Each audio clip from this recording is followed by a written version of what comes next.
Today's episode of This Week in Startups is brought to you by Walker Corporate Law, a boutique law firm specializing in the representation of entrepreneurs. Visit them at walkercorporatelaw.com. And Athletic Greens, the most complete supplement for a better you. Receive 20 free travel packs valued at $99 with your first purchase. Go to athleticgreens.com/twist. Hey everybody, welcome to another week of This Week in Startups. It's been a crazy week here in Silicon Valley and the tech industry. I don't know where to begin. We have so much news to cover, from Cambridge Analytica filing for bankruptcy. Facebook and Zuckerberg hope to zuck Tinder and the dating space by copying their innovations. WhatsApp's founder is leaving, and perhaps leaving $1 billion on the table. Elon went full Kanye West on his conference call. Telegram has canceled their public ICO because they raised so much from 200 investors privately. Twitter is had to reset all their passwords, apparently. And scooter wars in the city. Plus, we're going to guess the fake startup. For those early This Week in Startups fans, yes, we're bringing back that feature. Guess the fake startup. With me, and also we're going to have the video of the week. Tons of features, tons of news. With me to break it all down is my good friend. You know him as the Gadget Guy. I know him as Dave Mathews. Welcome, the founder of NewAer Technologies, Dave Mathews. Yes, thank you for having me here. The sun is shining in San Francisco. It's good to be back in the city, but it's a little depressing with all that news. Are we going to make this fun? We're going to make it fun, but good. It is depressing as heck right now. Also with us to read the news is Austin Smith, the president of Inside.com. Welcome to the program, Austin. Thank you so much for having me. Okay. Huge fan of the newsletters. Well done. Thank you. What are we up to? How many newsletters at Inside? We have 30 newsletters. Da-da-da-da-da. Wow. Which one is the fastest growing in the last year? Bitcoin. But Bitcoin. But it also has been the fastest shrinking in the past month. So people are unsubscribing. Not the past month, but the prior month. So yeah, people unsubscribed when Bitcoin was on the decline. Because it was too depressing. Yeah. I think it's too depressing to get we got to take the price. Here's my new strategy. When the price is going up, include the price ticker at the top. If the price is going down, put it at the bottom of the newsletter. It's too depressing. It's like putting the stock, if you're CNBC when the stock market was crashing and you put it on, at a certain point when the stock market was crashing in 2007, 2008, during the Great Recession, it was like, dude, don't even put the ticker up there. Did they stop? No, but it was literally, if you turned on CNBC, the anchors were sitting there like, we don't know. We don't know how low it could get. And people were speculating at that time we might see like Dow 3,000 and NASDAQ 500. Mm-hmm. I mean, they just felt it was the end of the world. Speaking of the end of the world, where are we going to start? Austin, start us off. Yeah, so we'll start with Elon, and I'll just play this video, it's just going to be audio first, but this is, we're going to play an audio clip from his conference call. This may look like a car, but it's not a car. Or we're going to play a free advertisement for somebody who doesn't have YouTube Red. Always have YouTube Red queued up. It's just Washington Post, but... Oh, okay. 3 seconds. 3 seconds. Here we go. We'll get to hear with Elon. With tech like ProPilot. Amazing. And so where specifically will you be in terms of your capital requirement? Next. Boring bonehead questions are not cool. Next. Thank you. Our next question comes from Joseph Stack with RBC Capital Markets. Thank you. The first question is related to the Model 3 reservations, and I was just wondering if you could give us a gauge as maybe some of the impact that the news has had. Like of the reservations that actually opened and made available to configure, can you let us know like what percentage have actually taken the step to configure? We're going to go to YouTube. Not even a nope or... These questions are... I mean, what CEO says no bonehead questions? It's so great. Brilliant. It's so brilliant. So I guess we can stop it there, but there's plenty more. But so I think, clearly Elon paves his own path in this world. But I think my question for you, Jason, is the analysts on Wall Street are powerful. And can Elon actually just tell them to screw off, or is he going to have to play their game? He doesn't have to play their game. Google very specifically told people, do not own our stock if you don't agree with us making big bets. Jeff Bezos told the analysts, we're not going to make money for decades. If you want to make short-term profits, do not buy our stock. And Elon was very clear. Don't buy the stock if you don't like volatility, and don't buy the stock if you're looking at this quarter to quarter, look at it like, decade to decade, like great entrepreneurs truly do. And while I think I might not advise the exact approach, I did find it quite entertaining. And what people don't understand the backstory here is the first two questions came from people who are trying to short the stock, is my understanding, and they have the largest short position. So you have a massive cabal of short sellers who are creating dozens and dozens of fake Twitter handles and creating almost a like Russian operation to try to create this, Tesla is insolvent, Tesla's never going to make it meme. And if you just look at people responding to me or to Elon or to Charlie from the Wall Street Journal, you'll see all these fake accounts that are following 1,000 people but have 100 followers, and the 100 followers are like eggs, and they're posting all this like end of the world for Tesla.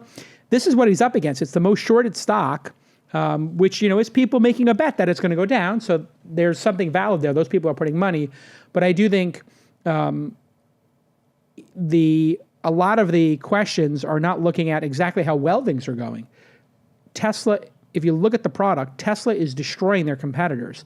They have really beaten Mercedes, Audi, and BMW in the high end, and now they're going to crush everybody at the lower end. And I drive the Model 3 every day. I can tell you it is a Porsche no offense to Gashi. Porsche. It's a Porsche. Yeah, thank you. That's a Porsche. That was very offensive to me. Yeah, no, it is. Dave only drives Porsches. Listen, these Porsches, whatever they are, the Porsches, this thing drives like one. It's got the suspension and the drive and the acceleration that is reminiscent of a car experience like that. And when people get behind the Model 3, not only are they going to take 2 years to fill up if they hit 5,000, which looks like they're in spitting distance of 5,000 Model S's per week. When they hit that this summer, which they'll easily do, I predict, it's going to take them 2 years to fill those orders. Mm-hmm.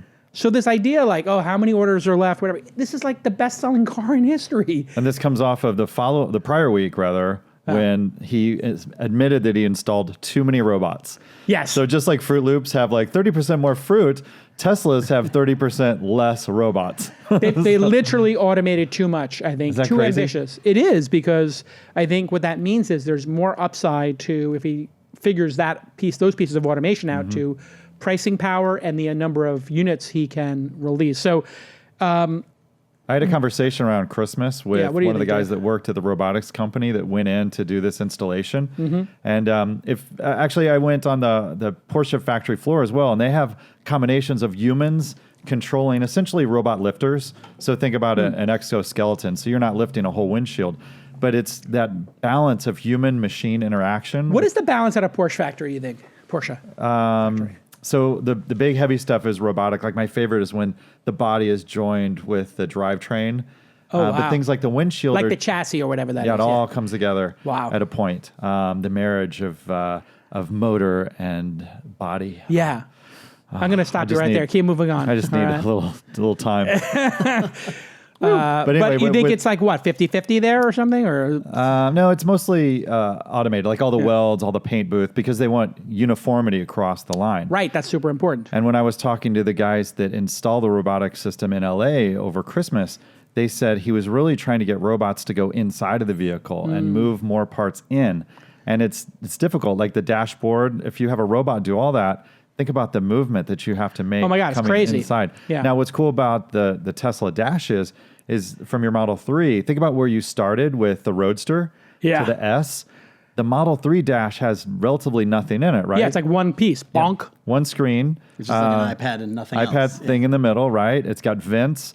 But they've really gone to cost reduction of the parts that go in the vehicle. And I think that's one of the reasons why they can hit these low price targets. And it's something that I think when you look at the pioneering work you did on the QCat, you could see that cost reduction in the QCat when you burn through $200 million. The bill of materials on that was less than $7. Now, when we did Slingbox, which was Emmy Award winning, just like producer Jackie. Yes. The Slingbox. Slingbox had a $70 bill of materials. Right. So for sold that for $300. For that to win an Emmy.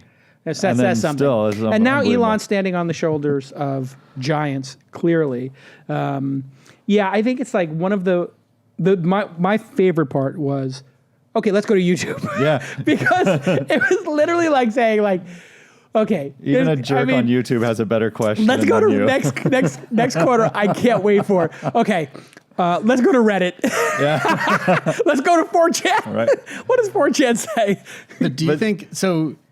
When Google told analysts to buzz off, they were printing money, and Tesla is going to need capital.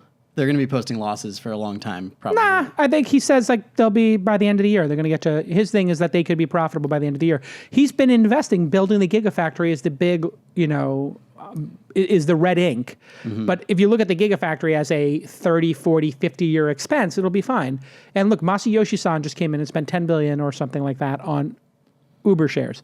I think Tesla needs like $1 or $2 billion. All it takes is somebody like Saudi Arabia's wealth fund, Norway's wealth fund, any private equity company of note to come in and say, I just want to own some of this upside. This is a big vision, and they'll get it taken care of. The idea that they're not going to be able to raise the next 2 or 3 billion when they've raised already the first 10 or 20 is kind of ludicrous. And that's why I think these short sellers are trying to prop up this idea, this false narrative, like, oh my God, there's no more money left in the world.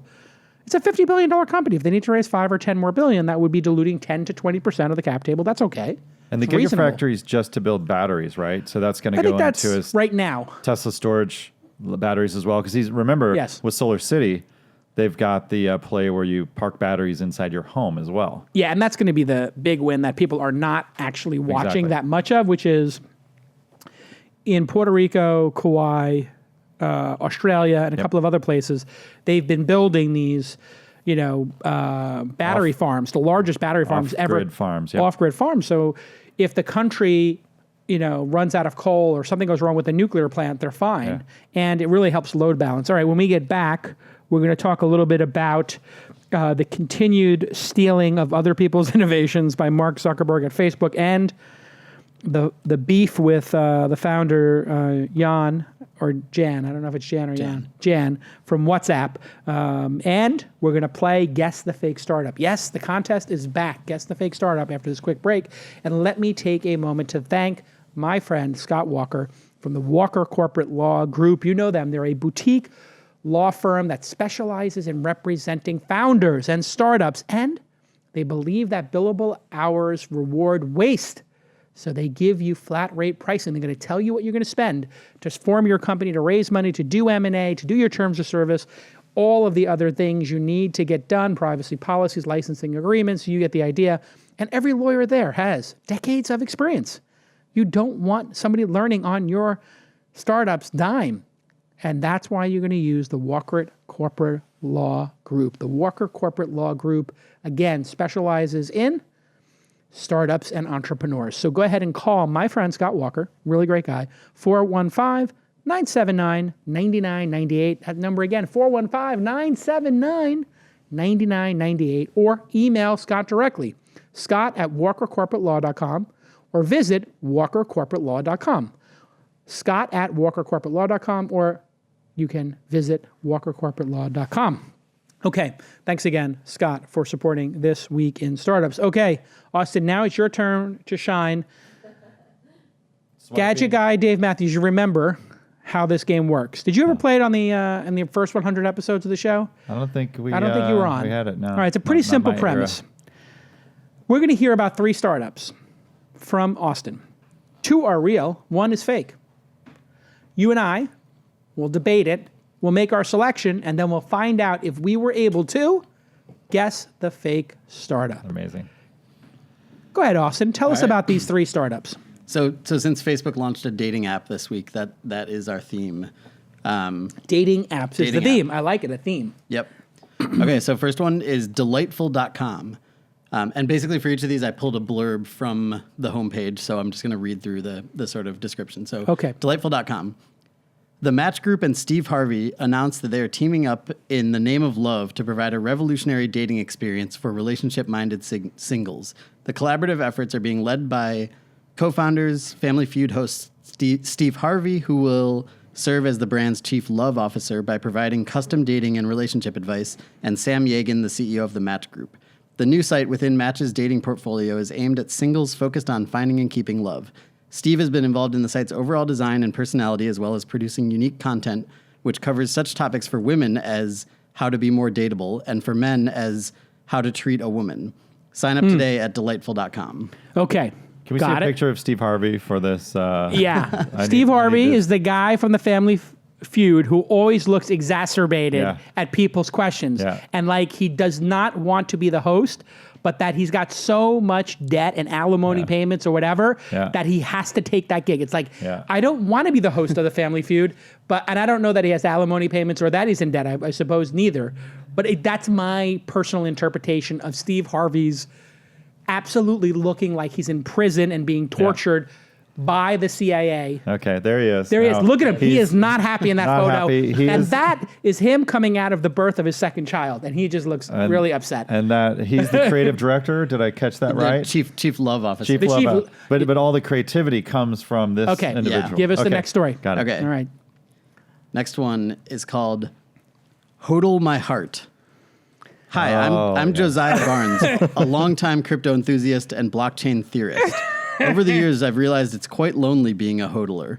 During the days when Bitcoin's price was down in the dumps, everyone thought I was a lunatic for believing in the inevitability of a decentralized future. When prices soared, I started to feel popular, but it was clear that everyone cared about the size of my wallet, not the depth of my character. That's why I created HODL My Heart. It's a dating site, but not just a dating site. It's a community of believers, of folks who are here because we reject fiat currency and strive for a better future, a future of tokenization. There's only one rule on HODL My Heart. In order to join, you need to prove ownership of a Bitcoin wallet that had its first transaction before 2013. I hope you'll come HODL with me.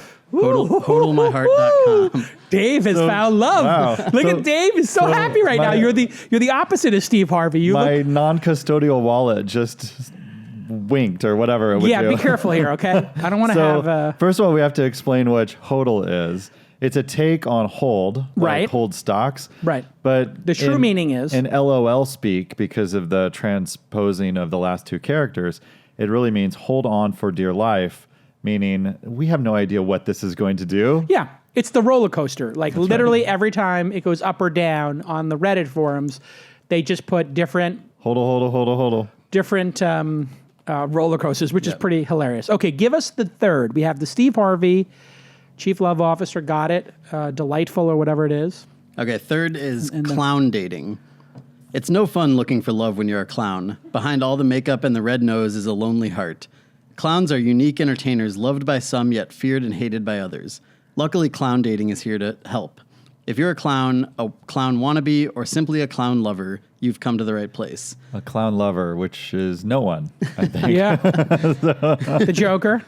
Clown dating offers a community for single entertainers to chat, have fun, and arrange dates. Being on the road all the time can make it hard to find someone close by, but with members from towns and cities all over the world, hooking up has never been easier. Join the clown community today and browse through a wide variety of members we have to offer you. You don't have to be called Coco or Kathy to join. Okay. Now, Dave, think it through.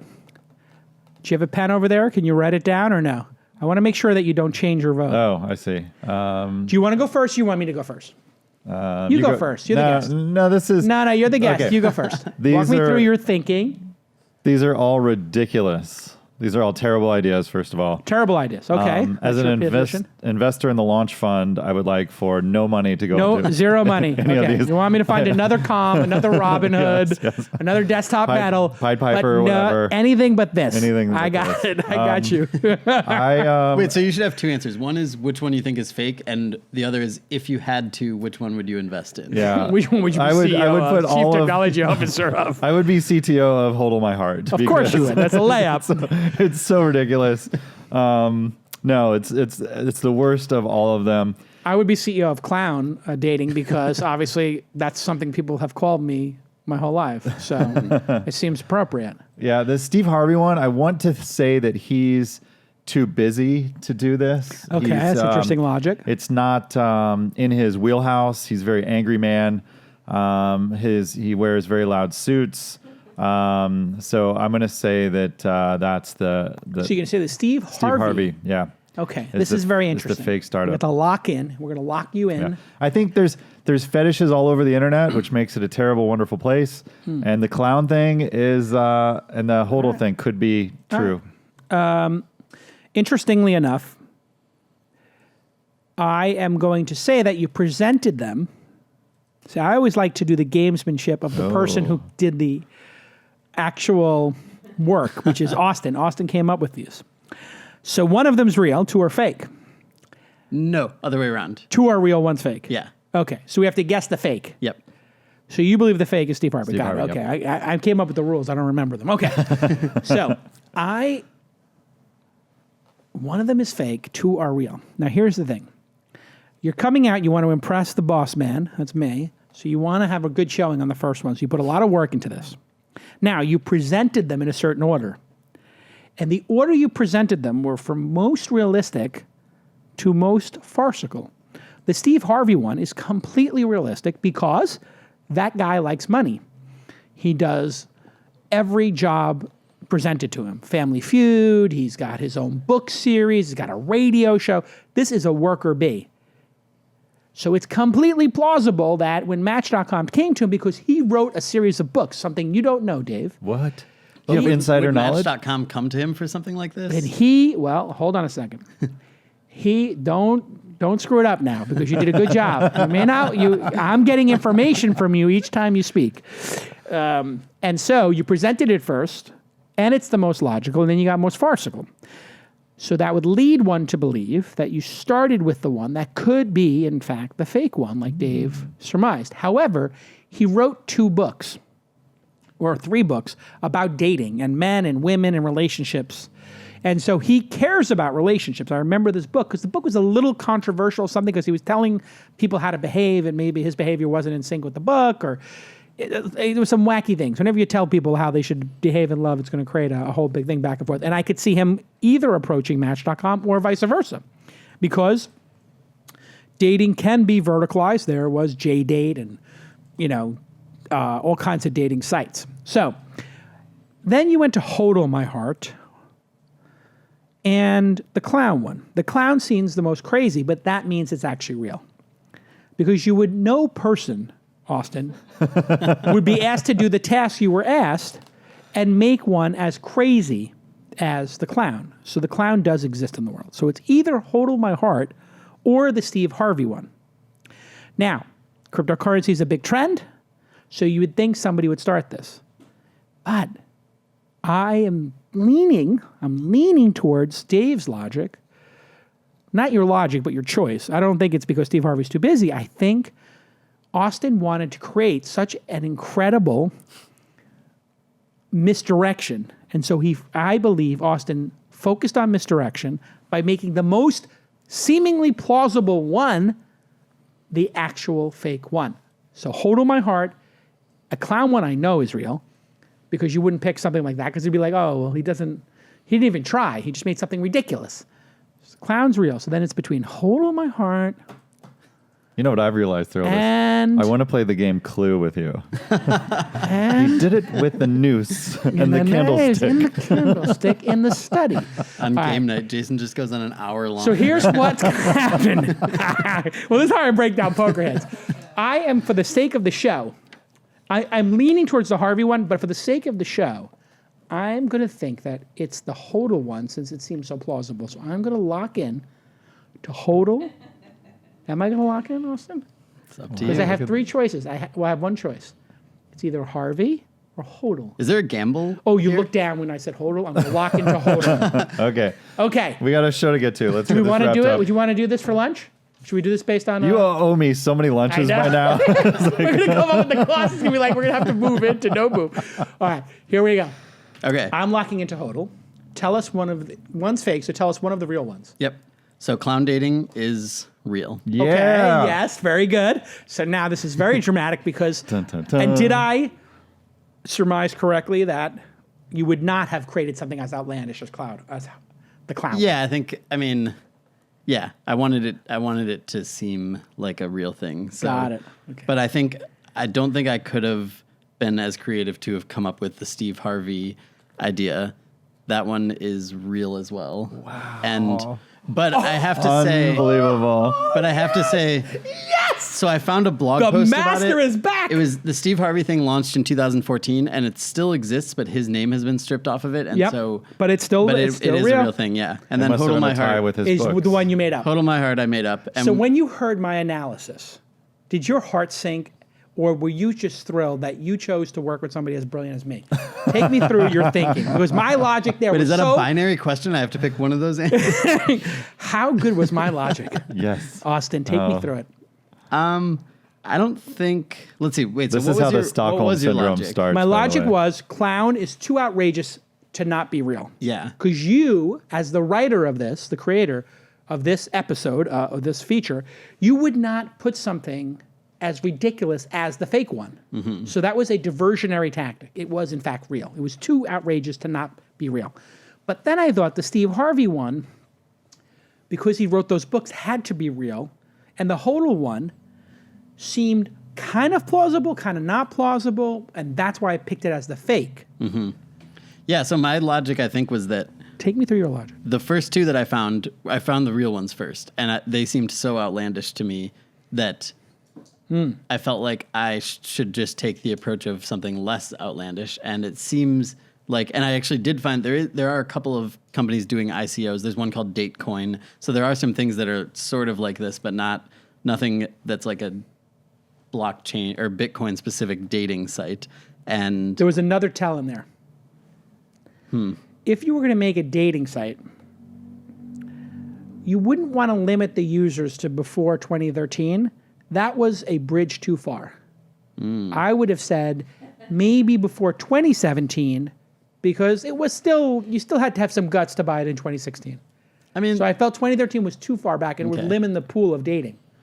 Yeah, but it's for the people who really believe. Right. Well, while you two were talking about elevating Jason's already massive ego, I hired a team in Estonia and built HODL My Heart or cloud dating, a competitor to cloud dating. We're launching HODL My Heart at the launch conference in Australia. You know what? We should have a there should be a cosplay dating site. I'm sure there are, but there should be a cosplay dating site. Yeah, furries.com or something. Cosplay plus hodlers. You mix it. Whoa. So people who are hodlers who want to date mythical cosplay-like creatures. Jeez. All right, when we get back, we'll have more on Facebook, Cambridge Analytica, and our video of the week, which you do not want to miss. It's a real tear jerker. Let me take a moment to tell you about Athletic Greens. I am feeling like I am on the top of my game, and why? Athletic Greens. Oh my God. Everyone knows how important nutrition is to peak performance. So if you are focused on building a business, it is very easy for you to forget about your health. That's why I have a treadmill desk. That's why I have a Fitbit. And that's why I use Athletic Greens. They spent 10 years creating efficient, complete, convenient nutritional insurance for you. 75 ingredients covering 11 areas of your health. And it ensures you give your body what you need to power through the day. Just sit there drinking coffee and pour-overs and espresso and hipster coffee. Get yourself those 11 areas of your health covered by those 75 important ingredients. It replaces a fistful of supplements, which I hate taking. I hate pills. You need to get yourself some Athletic Greens and get all of that critical nutritional support. I never know what's coming up in my day, but one scoop of AG in the morning and I have all my bases covered. So here's a special deal for my Twist listeners. You want to get in on this. 20 free travel packs valued at $99 with your first purchase. That's right. Get 20 free travel packs. So when you're on the road, you are covered. And that is valued at $99, and you get it for free with your first purchase. Here's how you get it. athleticgreens.com/twist. athleticgreens.com/twist. And you can claim your special offer.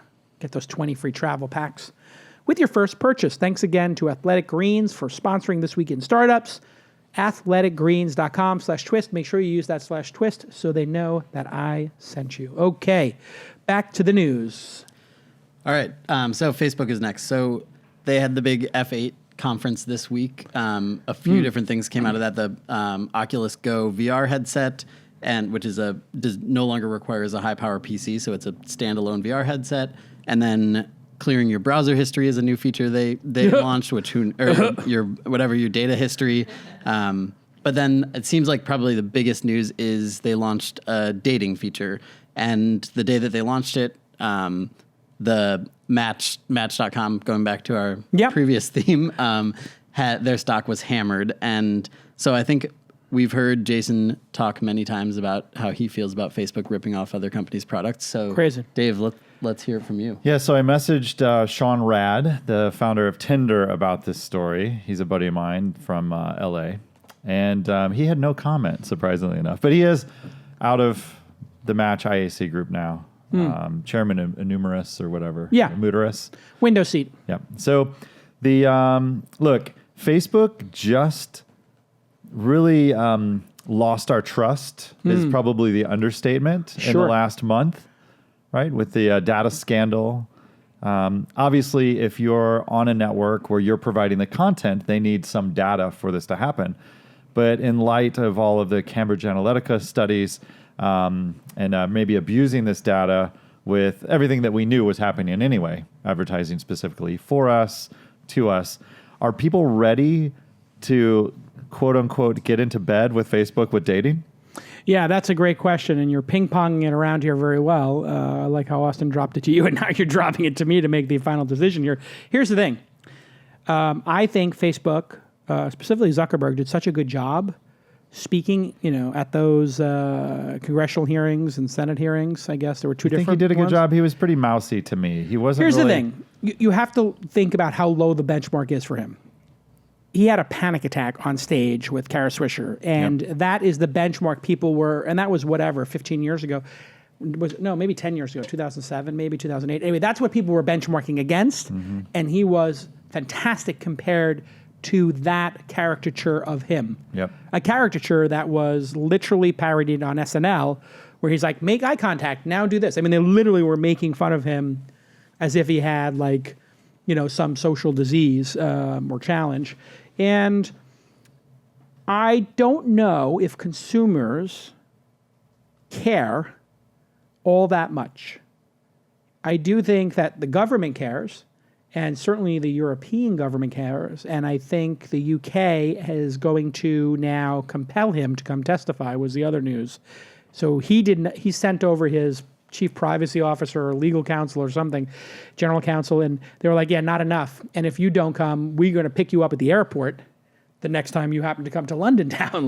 They're being pretty hardcore about it over there. So the filter for all this will be the EU and the UK, and I think Facebook is already the dating site for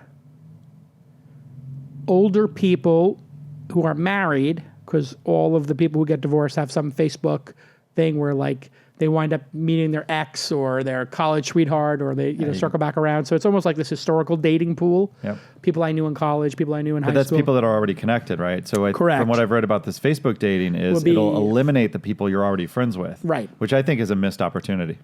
Well, that's an interesting rub to it. And it's interesting because the one thing that people that they block is dating sites. You can't advertise a dating site on Facebook. So it's been one of those areas that they were obviously going to get to. I think Instagram's the bigger win. Instagram is already for dating. People are already, sliding into each other's DMs and all that kind of stuff in Messenger. So I could see if you were on Instagram, just immediately going to flip through people's Instagrams, because that's where people were getting their photos from. People would take their Instagram photos and add them to their Tinder profile, right? Yep. Or your Spotify playlist, so you can get a little bit of insight into that individual. Now, one of the things that, remember the Microsoft antitrust world, back in those days when Microsoft controlled too much of the digital world. Yeah. I wonder if Facebook runs into one of these things where the barrier to entry, because Tinder and Happening and Hinge or all these apps use Facebook data as an ingest to set up your profile. I wonder if this is going to... Yeah, I mean, right now, if they blocked Tinder from using Facebook login, and then they put their dating app across WhatsApp, Instagram, Messenger, and Facebook, oh my God, would they take over the space. And that would give them the ability to charge.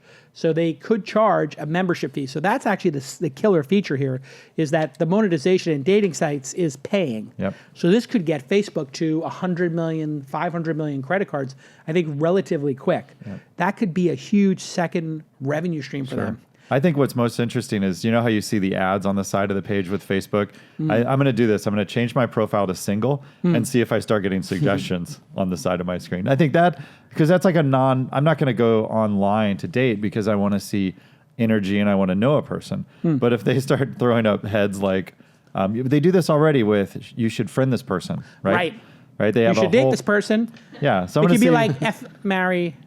I'm going to do that as an experiment. F, marry, date is going to be the name of their new app. Is that right, Austin? If you check the notes. Facebook, marry, date. Yeah. Facebook, Instagram, WhatsApp. It's FIW. Which one would you like to? What would you like to do with this person? Would you like to friend them on Facebook, Instagram them, or WhatsApp them? You're so fangy. It is kind of like that.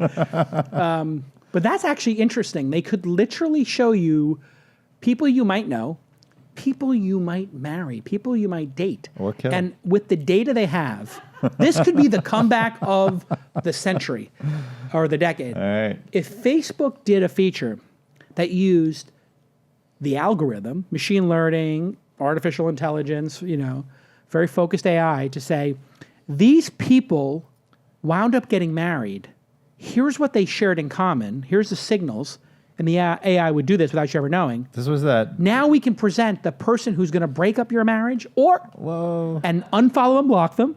That would be the blocking feature. But more importantly, they could say, here are the people that you might marry on a percentage basis. If only people would love them for that. If only we had they'd be loved. A data analyzation company that could determine a heuristic. Do we have? Yeah, let's good segue, Dave. What do you think, Austin? You're a married guy, but in your single days, what do you think? Would you think of Facebook as a dating platform? So I think it's doomed, but I don't think. So going back to consumer trust, I don't think Facebook lost any, or the consumer trust that they lost is a rounding error. I don't think anybody cares about 5% about Zuckerberg. People who already didn't like less them. than that. Yeah, and it's people who didn't like them already. Billions of users. Yeah, and so it's completely irrelevant to them. I don't think they care. But regarding the dating site, I think every dating site that has taken off, the way that they do that is that people think it's cool, and I don't think. It's been 15 years since Facebook has created a product that people think is cool. And so I don't know. I would be surprised if they can pull that off. I don't think that, and I did read somewhere that they maybe are going to be focusing on the older population. And so maybe Facebook kind of does have better insight into what older I think people for think is Facebook cool, for like boomers and Gen Xers, Instagram for Gen Xers, millennials.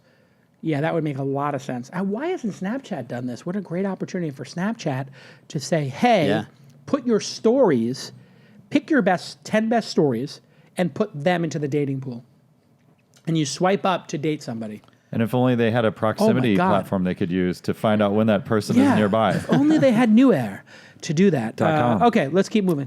Okay, so so one more Facebook story is WhatsApp founder Jan Koum is leaving Facebook. I think interesting timing, obviously, and especially as some of the security features on WhatsApp are being rolled back, and then going back to the discussion about the Porsche, he said he's going to be working on his air-cooled Porsches, which I would like you to actually tell us, Dave. Yeah, what that is. Let me just tell you, there's a certain cognoscity of us that appreciates the Metzger Flat 6 rumble as it tears through a twisty canyon. Mulholland, for example. Jason, you've driven Mulholland on your Tesla Roadster, probably. Course, yes. So Jan is either going to do one of two things. Either he's going to increase the value of my portfolio of these steeds, or he's going to use his, what do you walk away with? $7 billion? Billions of dollars, yeah. Yeah. He's going to inflate the price of the ones that I want to buy.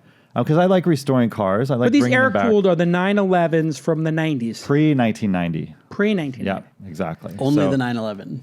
Well, he said air-cooled 911s, which is in my sweet spot. So these are the ones that look like those old roundy Porsches. Well, they all look the same, and that's what's brilliant about the car. It hasn't changed much in 55 years. In fact, it's the iconic looking one. Yeah, the jelly bean, as I like to call them.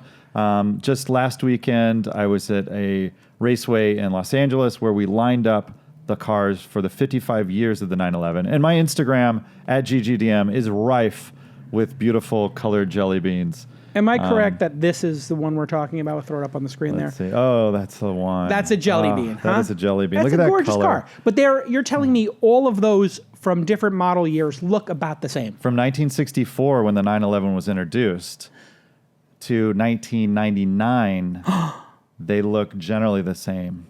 And they were all air-cooled. From 99 up, they were liquid-cooled. What is the air cooling? What is that? So technically, it's a fan that blows air over the engine, but what people call it air-cooled is generically, it's really oil-cooled. There's 11.5 quarts of oil in a dry sump system. So the oil isn't held in the engine. The oil's held in a tank, and the oil goes through the engine to cool it. So air-cooled is technically incorrect, but it's and does it an change easy way the to driving experience in some way? It's louder. It's they had to go liquid cooled because of CAFE, which is the U.S. government standards to do fuel economy. So these were not fuel efficient cars. Well, at the time though, but they were only 140 horsepower cars up to 200 horsepower using Volkswagen technology, essentially. Got it. So it's louder and burns more gas. Well, I saw Jan on Saturday night. I was at a benefit. And how much was he donating? Well, that's the thing. I walk outside, I go to use the bathroom. It's at a fancy hotel here.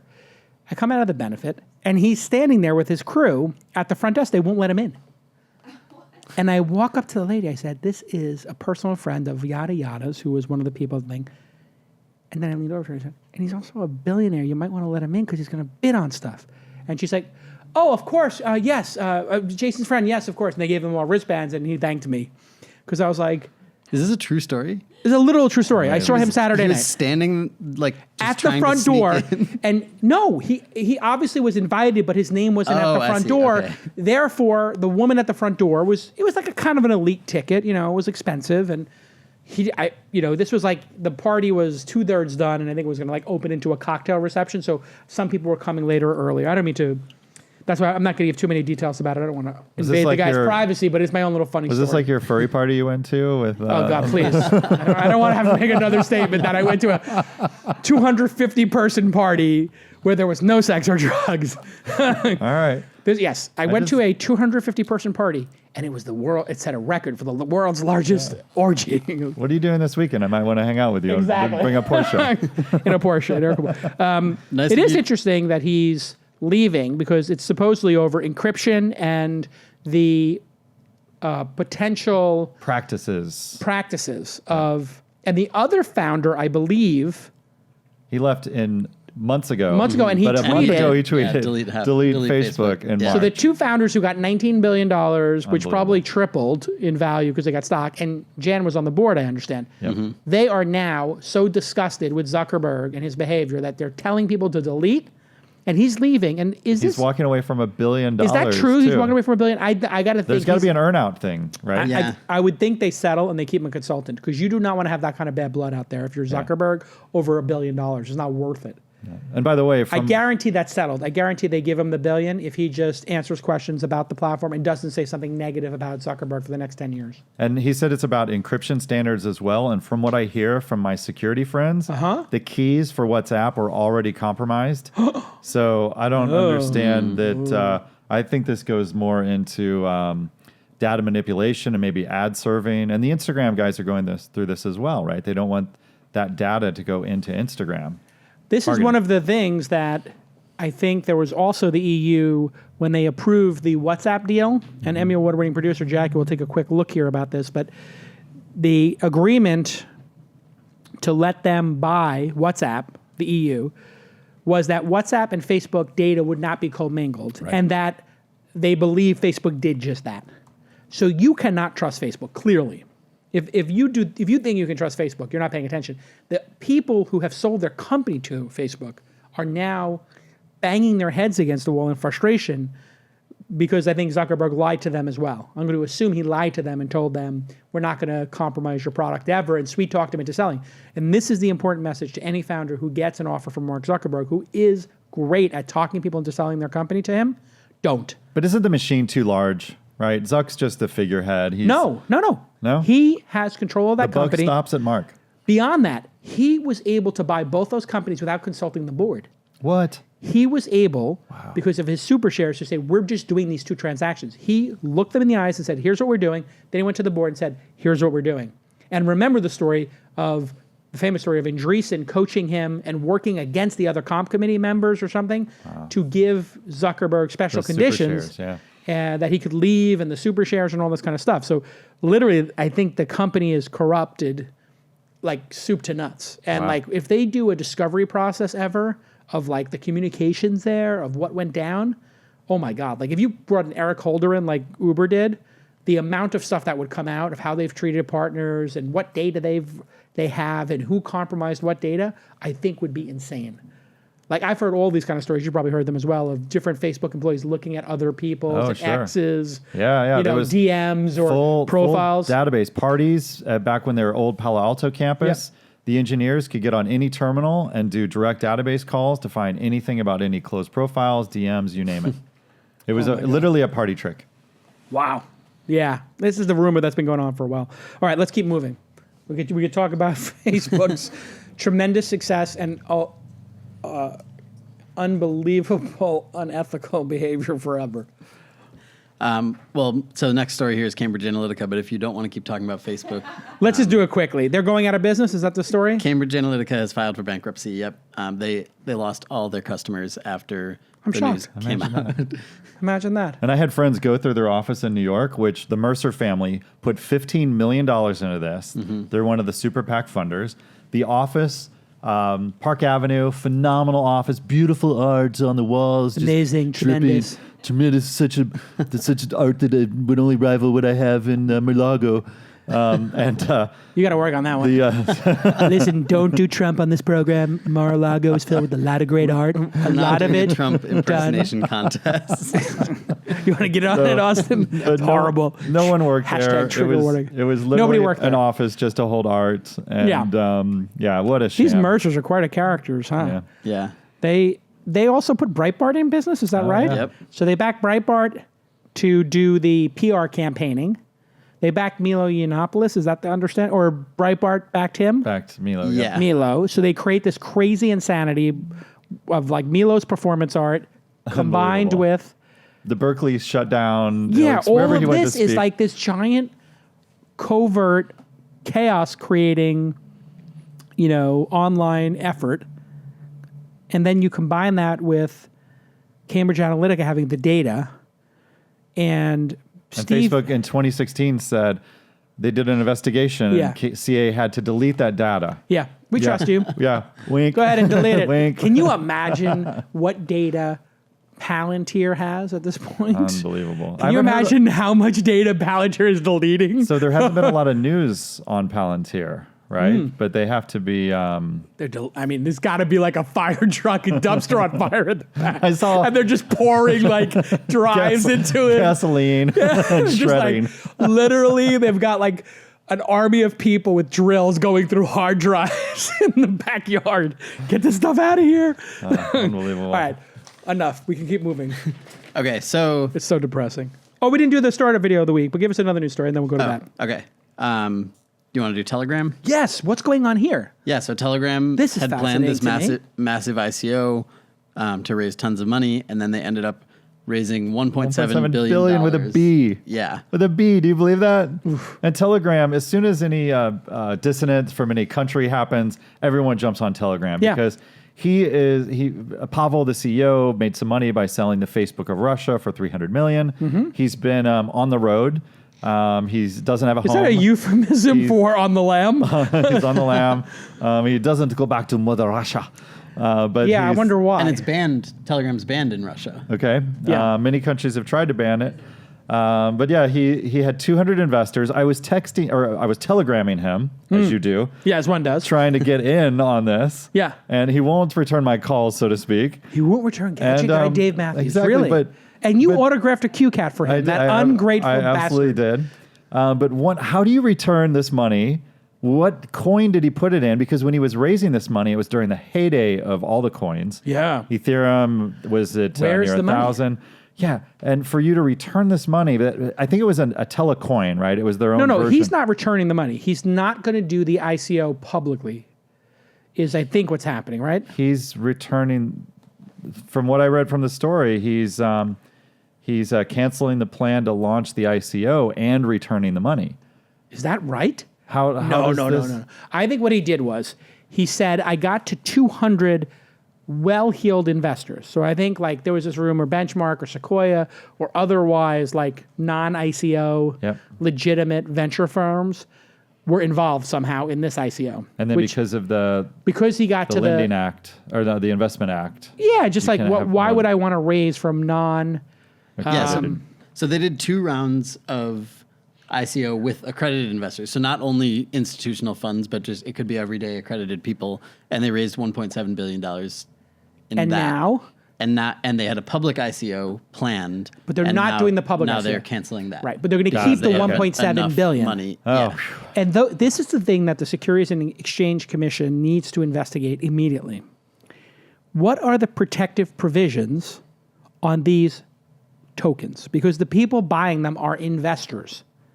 So if the people buying them are investors, it is a security, right? Like the pension funds and the endowments that give money to a venture firm or a private equity firm or the individuals who give it to them, they're giving it with the explicit purpose. The reason these things exist is to beat the stock market and return money at a higher rate than other devices. They're not there to use the token. It's not like some big venture capital fund wants to buy $100 million in Telegram tokens for their venture partners to use. And that's what threw me, because these Telegram tokens, they're going to use, just like what's happening with WeChat in Asia. You can buy WeChat tokens to pay for your stickers or your Uber rides or your massages or whatever. You can really use it for real world goods. So it's a real currency like that. That's right. So that's why this is so popular. So this is going to be used for commercial transactions. Absolutely. It's basically like if you could open up your phone and pay at Starbucks or for a massage or for food with airline miles. That's right. Which the airline miles people specifically didn't do because they didn't want to become banks. Yep. He's got to have something figured out. So these investors will own the first pool of this currency effectively. So like when someone else decides, when an everyday person decides to join Telegram and wants to be able to pay for a haircut, they'll be buying the coins from these investors who did the ICO. Exactly. So it's going to be just like the ticket scalping, right? They're going to buy the coins at this dollar amount equivalent, and now they're going to have It's hard to have an analogy. It would almost be like if the United States was starting and there was a fixed amount of $100 bills or dollar bills, and like a dollar bill today buys like a loaf of bread. Well, if there's a fixed number of dollar bills and everybody starts buying them, well, maybe a loaf of bread is going to cost, I don't know, $0.1 or then $0.00 like a penny, right? It would go the opposite direction. It wouldn't be inflationary because you're not printing more money. It would be deflationary. Well, there would be scarcity, right? So and that's the whole idea with crypto is the tokens, the math gets so complex that the compute power can't compute as many of them. But I think these are kind of like, what do they call airdropping, when you just, everybody gets their tokens? Yeah, that's how they start. But I think Pavel went a different route and he started charging real monies for them.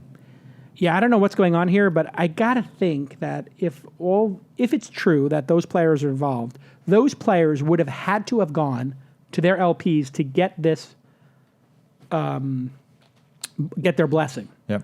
So imagine Acme Ventures then goes to the blank endowment, which is a $10 billion or $20 billion family endowment, or Rockefeller Foundation or Ford Foundation, whoever, and said, we want to take the money you gave us to invest and buy a token. Are you okay with that? And they are the most conservative people in the world, and they are staffed by people who are in and out of the SEC and government. Are you sure they would have to take it to the LPs, though? I think so. I don't think... Because it's not a traditional venture deal? It's not a security.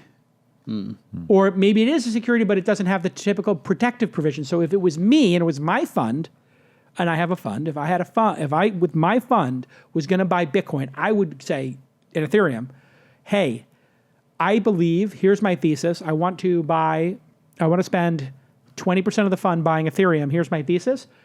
If you want to opt out of it, I will give you 20% of the fund dollars back. We'll return them to you or not collect them from you, whichever. And if you don't, if you're okay with me buying it, say yes. But there's precedence for this because Tim Draper won the silent auction for the Silk Road. With his own money. With his own money, right? Right. He didn't have to go to his LPs. 40 million. But to show that, like, yet again, another accredited investor, proof point, is spending money on these. The person who backed Theranos. Jason, if you were an I'm joking, LP, Tim. I'm joking. You can't hit them all. If you were an LP in a fund and they came to you and said, we're going to spend 15% of the fund on this Telegram ICO, what would you say? Send me every piece of information so I can read it. And I want to talk to your attorney and make sure that we're all not going to get sued or get some tax bill down the road. And if I've trusted you with the money, 15% seems like a decent bet. And if you screw it up, you're just not going to get my money for the next fund. So that would be the exact way I would phrase it, which is and that's the way I phrase it with my portfolio companies. Who's the attorney working on this? Let me see the opinion that they gave you, or let me talk to them on the phone, and let's just make sure this is buttoned up because I don't want to see anybody get hurt. It's not really about losing the money until you've lost it, right? So if you're going to make the bet, the people who are the LPs might actually take the position of, we'll let you make the bet, but we may sue you for it later on, right? Like if you did something really outrageous, like this is why not having protective provisions, which are easily implemented with smart contracts. Like there's a thing called protective provisions when you invest in a company. You have preferred shares versus common. Preferred get to sell first before the common, they get to recoup their money. Sometimes preferred have a liquidation preference where if you invest $2, the minimum you can get out is 2 times that $4. So you get $4 out before any of the common gets paid any money. All of those things, I think, should wind up in these ICOs. So Telegram to me is the one that could either break this or make it. Does that make sense? But as an investor, Jason, if you invest... Like when we did Slingbox, we took in 38 million, we sold for, close to 300 million, right? If he raises 1.7 billion with a B, does that mean the return has to be 10x, 5x, 100x? What are they expecting? Yeah, I think most people would be looking at this as a flyer and an experiment. So if you're a long-term investor and you're in it for decades, like I am, and like these firms that were named are, I can't speak for any of them, I do know them obviously, have been associated and done co-investing with some of them. If they are truly involved, they would look at it as an educational opportunity, and if you put 5 or 10% of an individual fund into it, it would seem like a reasonable educational opportunity. The same way I invested in HandUp, which was a B corporation, which I lost my money on when they sold, but I thought, okay, no risk, no reward, no gamble, no future. I should learn about B corporations. The world is changing. It could be that a B corporation becomes the next unicorn. That format of, having a social mission, that could, I believe, result in a lot of the Toms of Maine and future companies. I think Bonobos, is that the sock company? No, not Bombas? Bonobos? Bonobos is the sock company that you buy one, you get one. Yeah, I'm not sure if they're a B Corp. Etsy converted to one is probably the most. Etsy? Etsy, right. So there's something there. So, you make a small 50K or 100K bet. That's a good way of the LPs getting a little bit of exposure. So to the extent Telegram is not more than 10% of a fund or 5% of a fund, I think it's an easy one for the LPs to approve.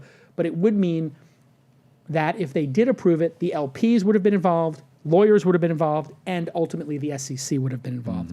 So I think the SEC, and this is pure speculation. No, I think the SEC either approved or was involved or soft approved or somehow gave the okay to go to this point, but gave an indication to not do the rest, if that makes sense. We should have Pavel speak at the Australian launch festival. Yes, bring Pavel, for sure. Can you invite him? Let's do it. I would love to interview him. Okay. What do you think? Hit me up on Telegram. What's your thought? If you were LP in a fund, you'd be like... I don't know. I mean, I think the whole space is really confusing, and I think I would definitely be curious about the liquidation preferences and things like that you're talking about, because with a lot of these ICOs, it seems like there is no protection. Telegram, because the investors are sophisticated, makes you think that there probably is some structure, but I don't know. It seems crazy. I don't really, I don't know. All right, let's do the video. Let's do this video of the week. Is this a kitten video? I really would like to see a kitten video now. This one is heartwarming. Puppy video. Oh, close enough. Close. You nailed it. All right, so here we see a puppy. The sportscast it to us. What do we see here? I mean, it is a puppy being airlifted out of a gutter, a sewer drain, by a drone. There's the drone. That's a big drone. Yeah, that's the DJI, the Pro one, I think. I can't remember what that one's called. Yeah. But yeah, puppy stuck in a well, and a drone came to the rescue. Like a sewage drain for 2 days, they said. And it's just a random dude that showed up with his drone, I think. And he built something to catch the dog in. There's some sort of crane that went around the dog.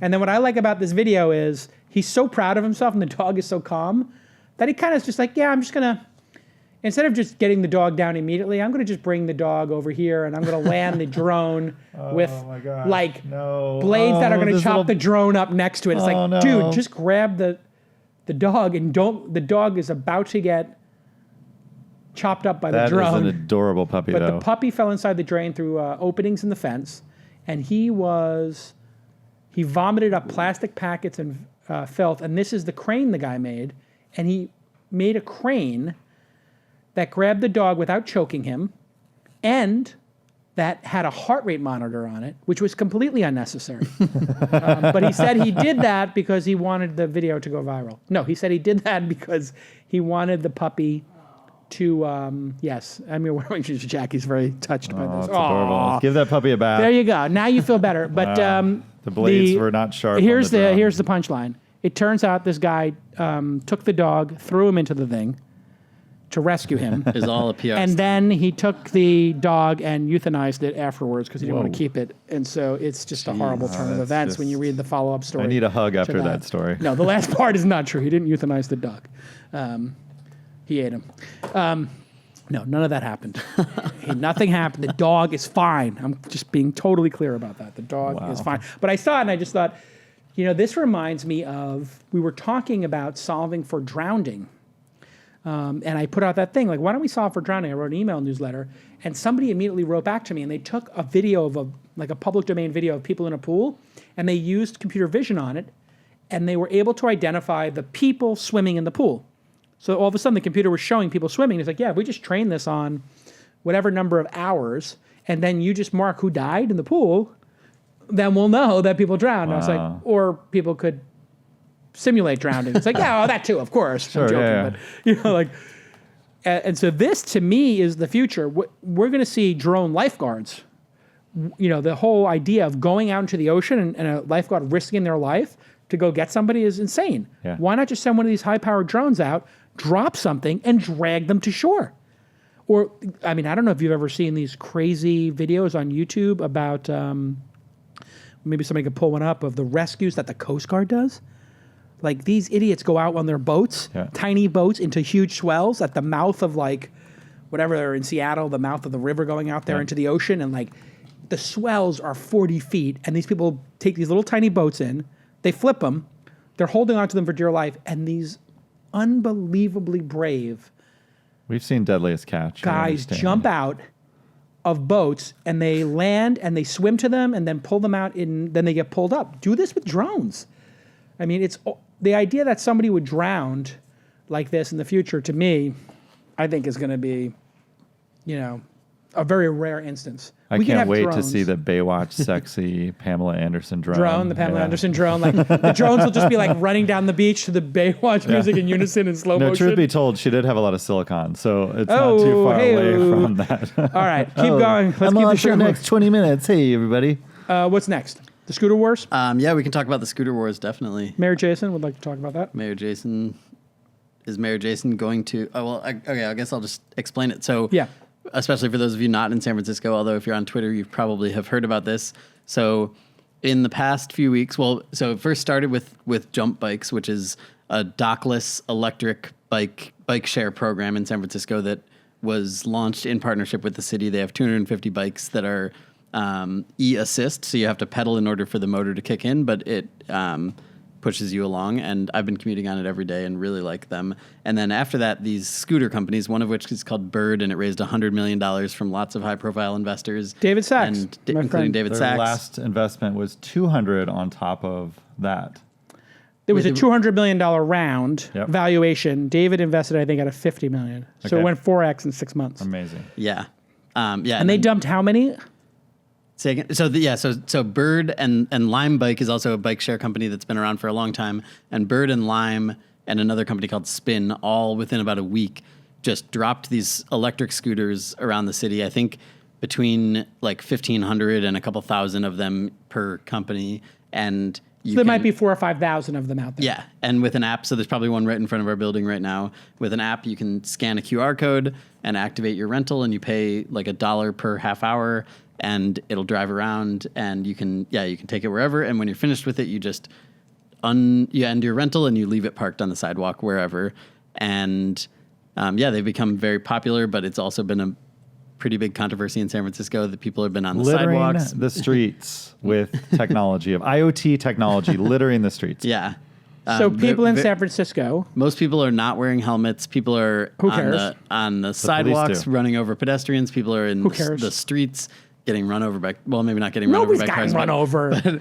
This is all theoretical, isn't it? This is the same pandemic that we had in 1999 in New York City. Do you remember the Razor scooters? Yes. Those were just overrunning Wall Street. Oh, so annoying. So annoying. And I wasn't annoyed by the scooter itself. I was just offended by people wearing yellow ties and double-breasted suits on scooters, like grown men, zipping around with their ties over their shoulders, flapping in the wind. It was just embarrassing. And then Dean Kamen, my inventor idol, came up with a product called the Segway. That was going to change cities. Change cities. We're all how'd that work out?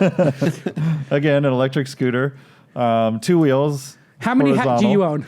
I owned 0. I own 0.0. Yeah. Okay. But the you can buy on Amazon. You can buy the Xiaomi XIAOMI Mi electric scooter. It's an 18.6 mile range. It's exactly what Bird has for just $4.99. So you too can own your own Bird and annoy people. Yeah. I had one of those in New York, and I used it for like a week, and it was terrible. Yeah. Like it was $1,000 back then. So Bird has a $200 million valuation. They don't build their scooters. They're live in 2 markets in the world and have been San Francisco. They just did San Diego. Okay. They debuted in Santa Monica. Yes. So they're all over Santa Monica. They basically picked their city based upon how NIMBY the city is. So they started with Santa Monica, and they're moving to Pack Heights. They were fined $300,000 by the city of Santa Monica. Yeah, which is one city in California where you'll get a ticket for jaywalking 2 out of 3 times. Wow. Like literally the first time I was there, I got a ticket. I was in from Brooklyn. I walked across the street, and they were like, just like cops, like whoop whoop. The car pulls right up next to me. He's like, "Come on the side of the road. Can I have your credit?" I was like, "I'm from New York. We all jaywalk." He's like, "Yeah, don't do that here." He gave me a $50 ticket or something. I like took a photo of it. I like, "Can I frame this? It's great." But they got fined $300,000, and they also had to institute a program where within the Bird app you can order a helmet, which leads to my next invention. I want a collapsible helmet that I can just put right in pocket, in my. That way, I don't know if you saw Avengers: Infinity War, but I think the new Tony Stark armor is pretty much spoiler alert. It kind of does that. I just want to come in and do my podcast with my smooth suit. What is this? This is it's a very nice one. Yes, and then pop my helmet out and jump on the Bird. Do you really need to be wearing a helmet on one of those? How fast are they going? They go 15 miles an hour. It's a bicycle law, though. Oh, it's that fast. 15 miles an hour. That's faster than I thought. So that's faster than you could run. So you could run a 12-minute mile. If you were sprinting, it'd be 12 miles, right? If you do a 5-minute mile, sprinting is 12 miles per hour. So it's 25% faster than sprinting. Yeah. So you're allowed to sprint at 12 miles an hour as a human. You could probably sprint at 4 miles. Well, also, and you're not supposed to ride these on the sidewalk, so you're in traffic with cars in a bike lane. They slowed them down. They used to go 18 miles. You can't bring it on the sidewalk? No. Bike lanes. I mean, 15 miles an hour flying down the sidewalk in a scooter. That's why people are upset about it. Got it. Because everyone is on the sidewalk. Oh, are they on the sidewalk? Because so the biggest challenge to me is that they're not safe anywhere. They're unsafe on the sidewalks because they're so fast. Yeah. And they're slower than all the bikes in the bike lane. And so they're Ralph Nader and I are talking about this. These are unsafe at any speed. What? Okay, so wait. Now, but they did come to a compromise, which is they could put a certain number of them on the street. Like it took San Francisco's credit. They immediately realized this is an opportunity. And there are edge cases where it's annoying. Littering is not one of them. The idea that they're littering the streets is silly. Yeah, I mean, Have you had to walk over 3 of them to get to your... You did? Yes. I haven't had to walk over 3 of them to get into a cafe. And they've ended up... a few have ended up in the bay, and some have ended up on like ledges over sidewalks because people just throw them up there. So So people do stupid things with them. Yeah, or like walking through Soma, there are a lot of them are now just the possessions of homeless people. So people are carrying them around. Yeah, homeless people. Yeah. Fantastic. So they chirp and they annoy you. But the worst part in Santa Monica, I have a boosted board. Sometimes the battery dies on my boosted skateboard, and I'll put the boosted board on top of a bird upside down, stand on the boosted board, and I'll bird home. And the app shows you which birds are available, but they're locked on people's terraces. They're in people's garages. They're in gates of buildings. So now if you go into an office building in Santa Monica that has a gate, they say no birds inside of the gate. Got it. Because it takes it out of rotation. Got it. Yeah. I saw a tweet yesterday. Someone was in line at a restaurant for lunch in Soma, and there were 3 guys who had brought their scooters into the restaurant while they were waiting in line to get their food so that they could keep the scooter. Keep the scooter. Yeah. Listen, I will give the mayor, Jason, response. Is there anything else to the story? If not, I'm ready to give we my would like That's pretty much it. ladies and gentlemen, we would like to hear the statement from our mayor. Mayor, please, the stage is yours. Okay. Thank you to my deputy secretary, Dave Mathews. Wonderful job.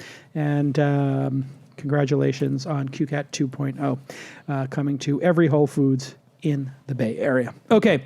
Number one, how does it feel to keep winning San Francisco? We're winning so much. It's incredible.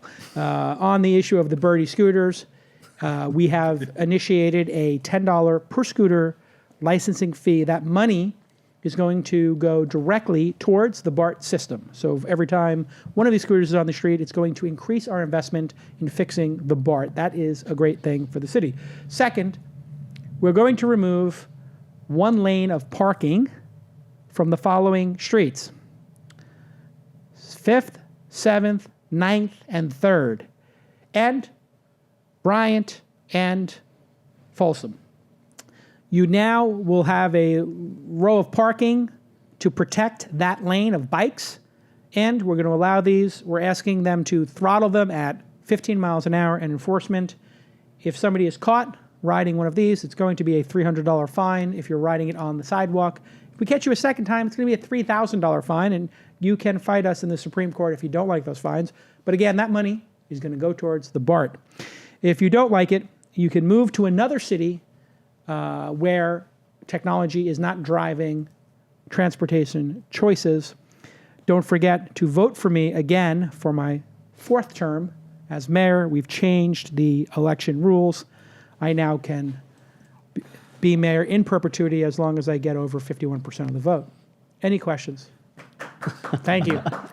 That's pretty good. You don't have to clap unless you only have to clap if you want to stay inside of San Francisco. If not, got it. I think that's a pretty good one. That's a the infrastructure of public transportation is definitely in need of that. See what I did there? I dovetailed it. Yeah, I would install human fecal matter guards on all the escalators as well. Absolutely. Because that turns out to be a problem here that most cities don't have. If you get caught defecating in the street, you will have to go clean up at least 5 doo-doos yourself. Wow. So it's a 5-to-1 ratio, or you're going to face a fine. One or the other. Like that. No, it's great. Isn't this great for the city that we have this option? What do you think, Austin? You're like a which option? What you're saying the scooters? Not the poop, the birdies. I mean, so I think the jump bikes are amazing. Like I said, I've been commuting on them Love every the day, jump bike, and I think they're awesome. And I have used bike share programs for many years. There's Okay. the Ford bike, right? In Santa Terrible. Monica's Hulu. New York City Bike. Those are all unassisted. They're very heavy bikes. And you have to park them in You have to park them in special spots. But terrible. also that means that the bikes aren't littering Everybody's the got to sidewalks. let go of this clutter issue. No, so the jump bikes are dockless though, but they have to be locked up. So I like that because at any point when you see a jump bike that is not locked to something, there is a single user who is accountable for where that bike is. And so when I rent it, I'm responsible for where it is until I lock it back up to a bike rack. And so it's always locked. What if to a you bike lock rack. it up to a parking meter? Do you get in does that trouble? happen? Yeah, so you can do that. That's okay. Parking meter, okay. What if you I lock think it to says somebody? in the app not to do it, but everyone does it. And I see and everybody it's not doing a it, problem. yeah. Okay, so that's and I don't think rare. the city cares either because because they're locked up, so they don't So end up getting but I toppled hear you over and- trumpeting bicycles, Yeah. but I'm waiting for your point on the scooters. So I think the Are they scooters are same? cool. I think if I were on like a college campus or if I were in Santa Monica, I think it's pretty interesting, but I don't get much value from them. So I commuted home to Coal Valley from here once on a scooter, on one of these electric scooters, and it was horrible. It took me like almost an hour, and going up the hill I had to push, and it was miserable. And horrible experience. Yeah, and so the jump bike from here to my house is faster than Uber. So it's the fastest way I could possibly get home, and it's cheap, and it feels safe because it's like actually a bike and it moves quickly. So I just don't think the scooters actually have that much utility unless you're like going around around the corner for like Miami South Beach, I think would be ideal. Yeah, but you know what the problem is? South Beach is just so crowded there. See, this is the problem. We've given up so much road space to to cars, that we're going to have to reclaim something. Somebody has to lose, and it has to be cars that lose. When you're in Miami, the idea that the main strip is like where everybody drives their cars for people to see. That would be, in the words, South Beach. A1A, Beachfront Avenue. Yeah, and it's just like everybody's driving down that beachfront in their Lamborghinis and stuff like that, blasting their music. So it becomes gridlock. And then everybody's on the sidewalks watching the Lamborghinis, right? It's untenable. They should just do what they did in Santa Monica, which is make 3rd Street promenade. We need to have more of that, recapturing space. So I believe, maybe not Bryan because it's a feeder to the 80, but some number of streets, 6th Street or whatever, should become just pedestrian and Market bikes. Street. Market Street would be the perfect example of something that could become a plaza. And anybody who wants to park or drive down Market Street is SOL. Well, they did that essentially because only buses, the Muni, and I drive down and taxis. I've driven down. So it changes every block. So there's like some block. You can't go the length of in a car? Market Street. No, you can't go the whole way if you're driving your car? Correct. I think in your car you can, but not a Uber. No, in your car you can't. Really? I've done it 100 times. All the way from Embarcadero to no. I have. Yeah, is that not allowed? It forces you to get off. Yeah, there are a few spots where it forces you off. Taxis only. Oh. But it's not. That's okay, Jason. We're watching you. But it still. I mean, work. a friend of mine when did you, that. When you bike down it, there are cars basically the whole way, and there are points where the bike lane then goes to like to and the the left buses of the now cars give tickets. The buses have cameras to enforce that turn. Really? Yeah. Oh, I didn't know that. Yeah, so watch out for that. Very good. Ask me how I know. Oops. Ding, ding.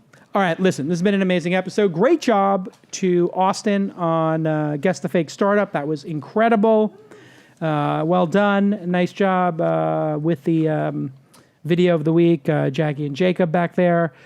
And to Gadget Guy Dave Mathews, I will see you on the playa, hopefully before then. Are you bringing an air-cooled Porsche to the playa? What are you going to be riding around the playa? So we'll be driving a Boeing 747. Oh, look at your white male privilege. The last domestic flight of the 747 as all the U.S. carriers have stopped. This is the problem with you Silicon Valley people. Yeah. You literally, it's not enough. Look at the privilege. You're I'm going to build a 747 car to use for 5 days a party bus a year. That's right. And there is no room in the world for art. When we put the fun in fantastic. Okay. Last year I saw your 747 on the playa. It was the talk of the playa. It really was. It was the talk of the playa, and I met you there, and it was stationary. Yep, that's right. How does one make a 747 briefly? Yeah. So, Jason, you've heard the term, the future is here, it's just not evenly distributed. Correct. So we bought the 747 out of the boneyard of the Mojave. Yes, I remember the pictures. Where planes go to die. Right. We then proceeded to cut it into quarters and sections. And every year we raise enough money through our 501c3 nonprofit, which, by the way, you can go to bigimagination.org and donate. So you created a nonprofit to create a car that drives for 7 days of the year. That's right. Not saving the whales. No. People dying of hunger. We are inspiring and motivating people. The platform for the 747 is called Big Imagination, showing that anything is possible with the right team that is brought together. And how does it move? Here it is. So you can see it here on the screen for those watching. That's inside the boneyard. That's our leader.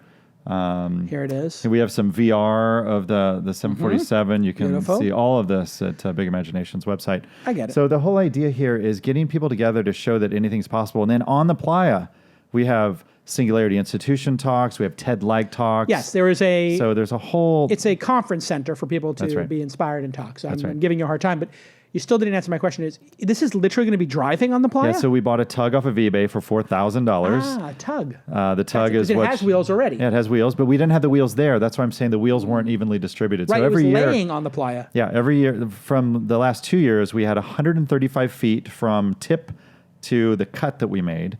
from the floorboard up. So now we're bringing from the floorboard down through the cargo hold to the wheels. And it'll be 3 trucks to do this because we're going to be carrying left wing, right wing, fuselage. And then we're going to reassemble this right before the burn. And the plane will be a part of what we hope is Fly Ranch, which is the year-round Burning Man organization. So we do have a plan to use this for more than just the week that the attendees. Well, congratulations on that. Thank you. This seems like this is going to be a magnitude more important historically than the QCAT. Yeah, thank you. It's just, it's right there. I'm a giver, Jason. But in truth, NewAer is doing really interesting work. And if you are interested in localization technology and all this creativity that the gadget guy Dave Mathews puts into it, and you want to do localization stuff, there is no better partner than NewAer, NEWAER, spelled incorrectly, NewAer, so that it's hip, cool, and memorable. NewAER by Dave Mathews. You can follow him, GGDM, and you can follow Austin, AWWSTN. I love that. I don't know why you'd follow him. It's all snowflakes and outrage on Twitter. No, it's not. You're actually kind of funny on Twitter. Oh, thank you. You're pretty funny on Twitter. You're clever. I'm underrated. You are underrated. I feel like Lon and I are overrated on Twitter, and you're underrated. I think this is a hidden gem for all of you. Go ahead and follow AWWSTN. And retweet him and whatever. If you want to come to Launch Festival Sydney, go to launchfestivalsydney.com. It is free for founders, but we gave away the 1,500 founder tickets. But you can still buy some tickets. They're cheap. They're affordable. And then this summer, we're going to have the Angel Summit for the 3rd year. I think we have 40 angels already signed up. We'll probably go up to 50, 60, 70, 80. Who knows? My friend Matthew Dellavedova is going to be coming to Launch Festival Sydney. You know, the famous basketball player from, I think he's from Melbourne, and he's gotten into angel investing, so he's going to be a speaker. I just found out this morning. And if you want to learn how to create a great startup, Jackie, myself, and the team here at Launch run a free university. You heard that correct. Founder.University is now a 3-day program. We added a day, and it's free. Here in San Francisco, it's 3 days that will literally change your life forever. You'll hear from the greatest speakers, investors, entrepreneurs, and we're going to sit there, roll up our sleeves, and look at your specific startup and tell you how to grow it, all for the great, affordable price of $0.0. Now, before you email me and say, Jason, will you fly me out there on the inside.com jet? The answer is no. We're getting a new carpet and LED lights in the inside.com jet. There is no time to pick you up. But you can come to Founder University 6 times a year. And we're very proud to announce that we invest in about 5% of the people who go through Founder University. So 6 times a year, 60 people per class, 360 graduates per year from Founder University, 3 days for free. Every other month we do it. 5% of those we give a $100,000 check to historically. So that means about 20 people who go through the program every year are going to get $100,000 from us. So it is a really great way to get to know our team. I encourage you to apply. We're looking for people for Founder University who have their products launched, but maybe don't have their Series A yet. So you got an MVP out there, you're unsure if it's venture scale, but we can determine that you have the hustle to create something in the world. It is not for people with ideas, it's for people who build stuff. But you don't have to have raised millions of dollars. So we want those people in the Goldilocks zone. All right. If you want to follow the show, TWI Startup, and do me a favor, if you've gotten to this point, you obviously love the show. Housekeeping. Please write a review and then clip it on iTunes, take a screenshot and email it to me, jason@calacanis.com, or tweet it and I will give you a high 5. I read my email, jason@calacanis.com. See you all next time on This Week in Startups. Bye-bye.